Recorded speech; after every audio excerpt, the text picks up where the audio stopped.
नमस्कार, सुरेखा रेसिपीमध्ये तुमचे खूप खूप स्वागत आहे. आज मी तुम्हाला बीट आणि पोहे यांचा वापर करून खूप छान पौष्टिक आणि हेल्दी अशी रेसिपी बनवून दाखवणार आहे. यापूर्वी कदाचित तुम्ही ही रेसिपी बघितली असेल किंवा बनवली असेल. रेसिपी खूपच टेस्टी आहे, तेव्हा व्हिडिओ शेवटपर्यंत नक्की बघा. चला तर मग आपण रेसिपीला सुरुवात करूया. तर या रेसिपीसाठी सर्वात आधी मी इथे 2 बीट घेतलेले आहे आणि त्याची मागची साईड आणि पुढची साईड आपण अशी कापून घ्यायची आहे आणि त्यानंतर या बीटची आपण साल काढून घेणार आहोत. फ्रेंड्स, बऱ्याच वेळा आपण बीट मुलांना खायला देतो, पण मुलं ते खात नाहीत.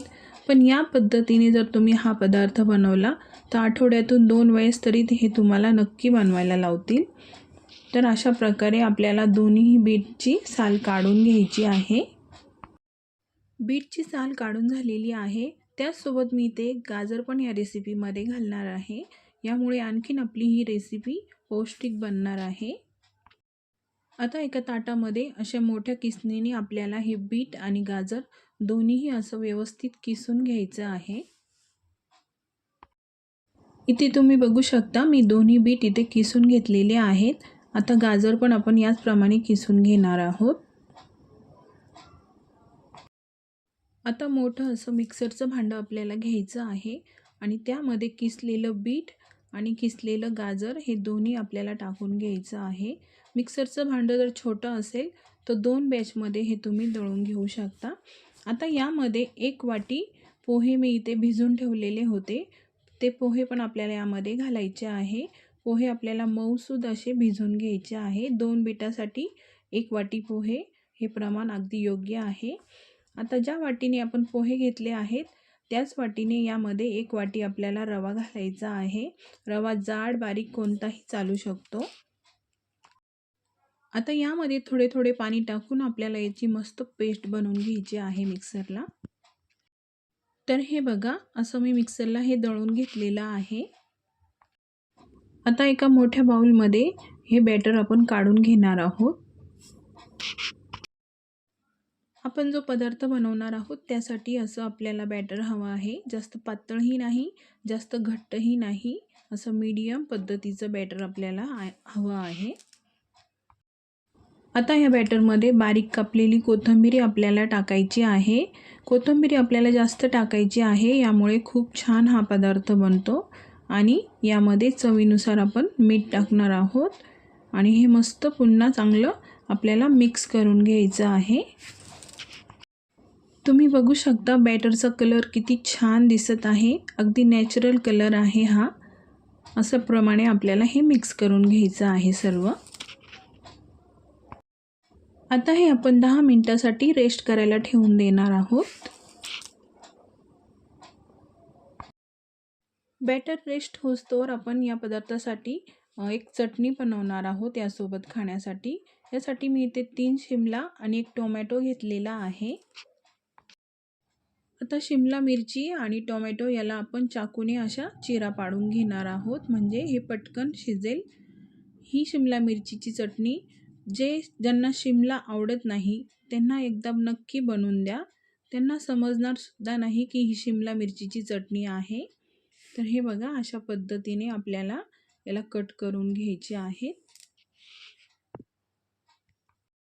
गॅसवरती कढईमध्ये पाणी गरम करायला ठेवलेलं आहे. पाण्याला उकळ आली की यामध्ये आपण कट केलेली शिमला आणि टोमॅटो हे टाकून घ्यायचे आहे. आता यावरती झाकण ठेवून मीडियम फ्लेमवरती 5 मिनिटं आपण हे शिजवून घेणार आहोत. 5 मिनिटं झालेली आहेत. आता आपण झाकण काढूया. तर हे बघा, 5 मिनिटांमध्ये आपली शिमला आणि टोमॅटो इथे मस्त हे शिजलेलं आहे. आता आपण गॅस बंद करणार आहोत. आता हे आपण काढून घेणार आहोत प्लेटमध्ये आणि याला थंड करून घ्यायचं आहे. टोमॅटो आणि शिमला आणि टोमॅटो इथं थंड झालेला आहे. आता आपण यामधल्या बिया काढून घेणार आहोत. यामध्ये जर या बिया ठेवल्या तर ही चटणी कडू लागू शकते, त्यामुळे सर्व शिमला मिरचीमधल्या बिया आपण काढून घेणार आहोत. आता आपण टोमॅटोची साल पण काढून घेणार आहोत. ही साल चांगली लागत नाही जेव्हा खाताना दाताखाली येते तेव्हा, त्यामुळे हे आपण काढून टाकणार आहोत. मिक्सरच्या भांड्यामध्ये आपण शिमला आणि टोमॅटो टाकून घ्यायची आहे आणि पाणी न टाकता याची बारीक पेस्ट आपल्याला बनवून घ्यायची आहे. पाणी टाकायची गरज पडत नाही, कारण शिमलामध्ये पण पाणी असते आणि टोमॅटोमध्ये पण पाणी असते. आता हे आपण मिक्सरला फिरवून घेऊया. हे बघा, अशा प्रकारे आपल्याला याची पेस्ट बनवून घ्यायची आहे. आता पुन्हा गॅसवरती कढाई ठेवायची आहे. कढाई गरम झाली की त्यामध्ये आपल्याला 2 चमचे तेल टाकून घ्यायचं आहे. तेल आपलं गरम झालेलं आहे मस्त. आता यामध्ये 1 चमचा मोहरी आणि 1 चमचा जिरे आपल्याला टाकायचे आहे. त्याचबरोबर बारीक कापलेला लसूण आपल्याला यामध्ये टाकायचा आहे आणि हे सर्व आपल्याला चांगलं फ्राय करून घ्यायचं आहे. ही चटणीची रेसिपी नवीन आहे. यापूर्वी तुम्ही बनवली होती का, हे मला कमेंटमध्ये नक्की सांगा. आता यामध्ये मी 1 चमचा तीळ टाकलेला आहे. तीळ टाकल्यामुळे ही चटणी खूपच टेस्टी लागते. तीळ पण मस्त आपण फ्राय करून घेऊया. आता 2 मोठे कांदे मी असे बारीक कापून घेतलेले आहेत. हे कांदे पण आपल्याला यामध्ये टाकायचे आहे आणि कांदा पण मस्त 1 मिनिटभर फ्राय करून घ्यायचा आहे.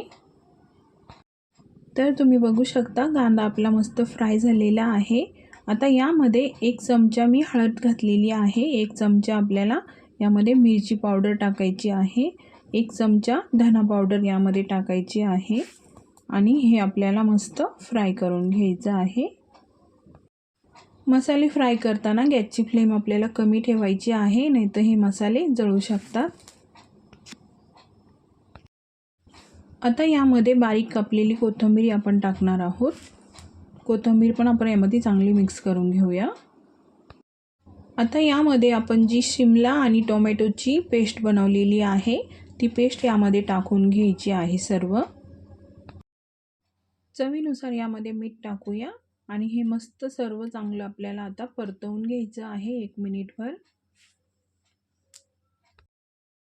आजची ही रेसिपी आपल्यासाठी खूपच पौष्टिक आणि हेल्दी आहे, कारण आपण याच्यामध्ये व्हेजिटेबल्स खूप वापरलेले आहे. बीट आहे, गाजर आहे, शिमला आहे, टोमॅटो आहे. त्यामुळे ही आपल्यासाठी खूपच चांगली आहे ही रेसिपी. आता आपण यावरती झाकण ठेवणार आहोत आणि 5 मिनिटं लो फ्लेमवरती ही चटणी शिजवून घेणार आहोत. 5 मिनिटानंतर आपण झाकण काढून घेऊया. तर हे बघा, आपली चटणी इथे शिजलेली आहे मस्तपैकी. साईडला तेल पण हिचं सुटलेलं आहे. आता आपण गॅस बंद करूया. पुन्हा एकदा चांगली मिक्स करून घेणार आहोत. इकडे आपले बॅटर पण मस्त रेस्ट झालेले आहे. हे बघा, यामधला रवा पण मस्त फुललेला आहे. आता पुन्हा एकदा हे चांगलं आपण मिक्स करून घेणार आहोत. आता ह्या बॅटरमध्ये आपल्याला थोडासा सोडा टाकायचा आहे.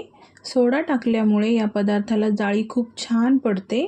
आता हा सोडा आपण चांगला मिक्स करून घ्यायचा आहे. सोड्याऐवजी तुम्ही इनो पण यामध्ये टाकू शकता. आता गॅसवरती आपण पॅन ठेवलेला आहे. पॅन आपला गरम झालेला आहे. पॅनवरती आपल्याला थोडेसे तेल टाकून घ्यायचे आहे अशा प्रकारे. आता यावरती जे बीटचं बॅटर आहे ते असं पळीने आपल्याला व्यवस्थित टाकून घ्यायचं आहे. अशा प्रकारे हे पसरवून घ्यायचं आहे. तुम्ही तुमच्या आवडीनुसार हे लहान मोठे हे बीटचे डोसे बनवू शकता. हे बघा, अशा प्रकारे आपल्याला हे सर्व टाकून घ्यायचे आहे.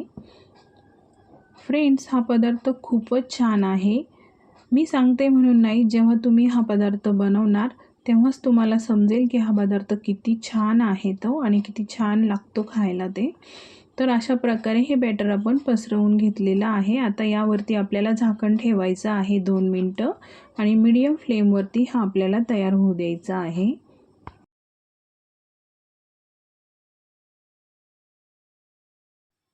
2 मिनिटं झालेली आहेत. आता आपण झाकण काढून घेऊया आणि सर्वात आधी आपण याच्या कडा अशा उलटणीने काढून घेऊया. तुम्ही बघू शकता किती छान वरून पण याला जाळी आलेली आहे. आता आपण हा पलटी करून घेऊया. हे बघा, दुसऱ्या साईडनी पण मस्त जाळी पडलेली आहे. आता दुसऱ्या साईडनी पण आपण 2 मिनिटं मस्त हा खरपूस असा भाजून घेणार आहोत. दुसरी साईड पण आपली इथे मस्त अशी भाजून झालेली आहे. आपण आता हे पलटून घेऊया. हे बघा, पॅनला कुठंही हा डोसा चिटकलेला नाही आहे. इतके छान हे मऊसूद हे डोसे तयार होतात. असे दोन्ही साईडनी मस्त खरपूस आपण आता हे भाजून घेणार आहोत. पहिला डोसा आपला तयार झालेला आहे. आता आपण काढून घेऊया. हे बघा, इथे मी सर्व डोसे बनवून घेतलेले आहेत. हे डोसे आपण जी चटणी बनवलेली आहे त्यासोबत अगदी अप्रतिम लागतात खायला. किती मऊसूद झालेले आहे. मी एक तुम्हाला जवळून दाखवते. हे बघा, किती छान पण झालेले आहे. असे आपले बीटाचे पौष्टिक डोसे तयार झालेले आहेत. जाळी पण इतकी छान याला पडलेली आहे. तर फ्रेंड्स, ही रेसिपी तुम्ही यापूर्वी कधी बनवलेली आहे का हे मला कमेंटमध्ये नक्की सांगा. रेसिपी आवडली असेल तर चॅनलला लाईक, शेअर, सबस्क्राईब करायला विसरू नका. आजची ही रेसिपी कशी वाटली हे कमेंट करून नक्की सांगा. पुन्हा भेटू पुढच्या रेसिपीमध्ये. तोपर्यंत मस्त खा आणि मस्त रहा.